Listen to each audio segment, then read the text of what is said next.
Woman found in plastic bag. Boyfriend in custody. One dead, one injured in motorcycle accident. Carbon credits to go on sale, well, eventually. And why is everyone so angry all the time?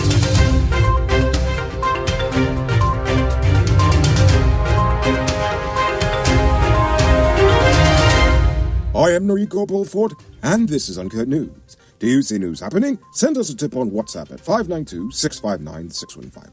A 33-year-old soldier is currently in custody at Camp Ghana accused of the murder of his girlfriend, 29-year-old hairdresser Darnalisa Parks. The body of the mother of one was found early Thursday morning stuffed inside a garbage bag and dumped along the Cortland Public Road in Region 6. A slipper belonging to the woman was found nearby, along with her bag, which she left home with. The soldier, who lives opposite of the crime scene, had left for work at Camp Ghana in Georgetown early this morning, where he is currently still in custody. According to the president, the government has already commenced compensating the Monrepo market vendors who were looted on Tuesday. This includes the woman who allegedly claimed that she lost around $3 million worth of Pelori egg balls, cassava balls, puree, and fish cake. However, she only received $200,000 in compensation. Following Tuesday's protest, some 16 persons were charged for riotous behavior. Alright, here we go. There are Randolph Murphy, Jaquanza Fowler, Michael Moore, Raul Griffith, George Texey, Daniel Thomas, Legendary Pompey, Sion Austin, Keish Lawrence, Winston James, Andrew Sumner, Chantal Caesar, Rondell Clark, Shamar Payne, Kevon Nichols, Castor Paul. All but Sumner pleaded not guilty. None of those charged are actually linked to the beating and the lootings that went on at the Monrepo market. These were just people who were charged with riotous behavior. Continuing on the subject, the man who threatened the president during the protest has been identified as 35-year-old Marvin Richmond. He was arrested last night, and according to the police, Richmond is actually a known psychiatric patient. The police investigation so far have confirmed that Richmond was treated on several occasions by psychiatrists. It is unclear whether charges will be filed against him. Although honestly, I hope he gets the psychiatric help he clearly needs. But knowing Guyana, I won't hold my breath. Now it's time to tell you about Best Buy's Car of the Week.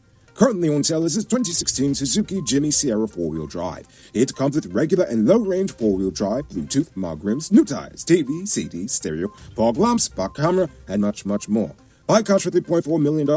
All pay as low as $700,000 down, with around $67,000 monthly for 5 years, and it is yours. Call or WhatsApp 662-0844 for more info, or visit the showrooms at Lot 171 Peter Street, Queenstown, or Lot 2 Lamar Street, and tell them Rico sent you for this sweet deal. 42-year-old Odessa Sam died on Wednesday in a motorcycle accident on Mandela Avenue in Georgetown, an accident that left her common-law husband Wendell Oudkirk in a critical condition at the hospital. According to the police, Oudkirk was driving the motorcycle when he failed to stop at the junction and swung into traffic, colliding with a black vehicle driven by 41-year-old Nadia Mohammed, the wife of Hazruddin Mohammed.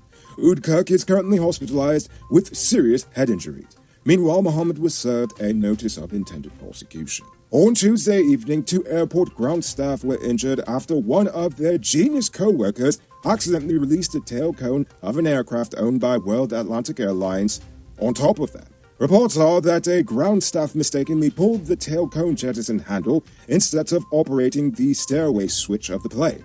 As a result, the tail cone was jettisoned and fell onto the 2 workers who were standing below. 2 young men were on Wednesday sentenced to serve 10 years in prison for the murder of 75-year-old retired Professor Perry Mars.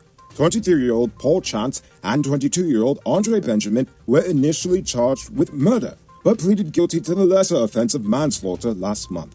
The duo admitted to being a part of a gang of teens who robbed and killed Mars in his home in Prashad Nagar, Georgetown on May 12, 2016. Giorgio has said that while the government is currently reviewing proposals to market Guyana's carbon credits, those would only go on sale after the completion of the Low Carbon Development Strategy 2030.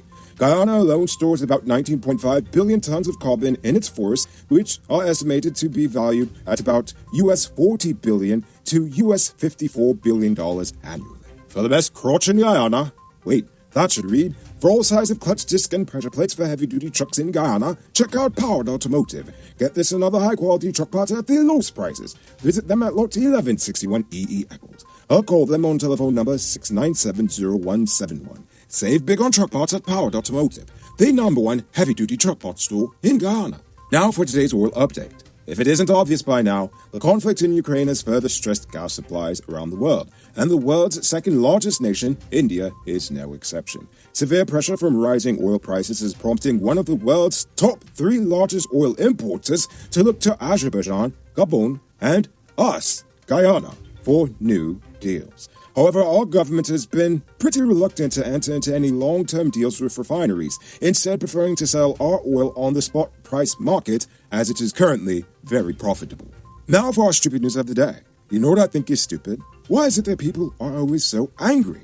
Yes, I understand that times are hard, but this is Guyana. It's always been that way. But my issue isn't the fact that we're all angry. I mean, come on, we're all angry, and that's understandable. But my issue is that many seem to be angry enough to hurt, maim, or even kill another person in an argument, but we can never be angry enough to push for the change, to actually do something about the things that are actually making us angry. It's as if people are so scared to stand up for their rights that they'd rather suffer years of exploitation in silence than to do anything about it, just getting angrier and angrier by the second, knowing damn well what exactly is putting them in that position. Now, if you ask me, I think that is cowardly behavior. Cowardly behavior that even the youth can say, which I actually believe is a contributing factor to the youth violence. If you've grown up all your life seeing the rich and most powerful in society use fear, violence, and intimidation to get what they want, then you're going to feel like you can do so too. Of course, I know it's more complex than that and all those issues, and I can go on, but what I'm trying to say is, anger is a normal human emotion. But instead of bottling it all up and exploding that anger onto friends, family, neighbors, or strangers, we need to unite and use that anger to push for real change, because anything less is pretty stupid. It might not be robbery season, but the streets are still mean. That's why you need to get security for your home and business through Sheriff Security Service. Sheriff Security offers well-trained guards, armed and unarmed patrol, marine patrol, canine services. These people even got drones. Why? Because your security is their highest priority. You've seen the rest, now hire the best. Hire Sheriff Security Service today. Now for our Uncut News Views Poll question of the day. Every day we pose a question about current events in Ghana, the region, the diaspora, and how you feel it relates to us. Yesterday, I asked for your opinion on the protests and the government's response to them. Joshua Welch says, it's not only the government who needs to do something, but also the opposition. First, the government needs to ensure that the investigation is carried out properly. But I'm seriously hoping the opposition would come out and condemn the way some of the folks protested. I agree. It's clear and obvious the looting and vandalism that occurred was racially motivated and totally uncalled for. So I need both the government and opposition to say something about that.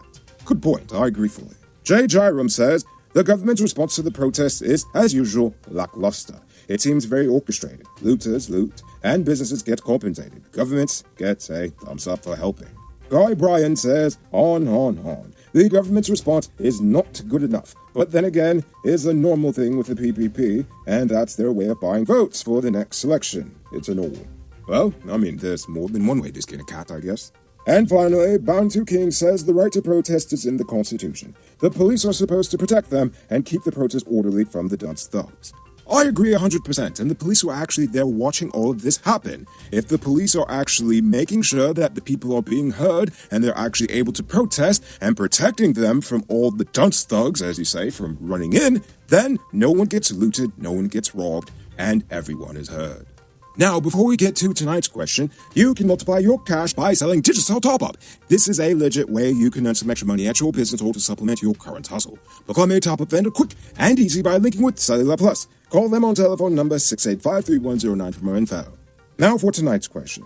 Who or what should we feature on tomorrow's Guyana History segment?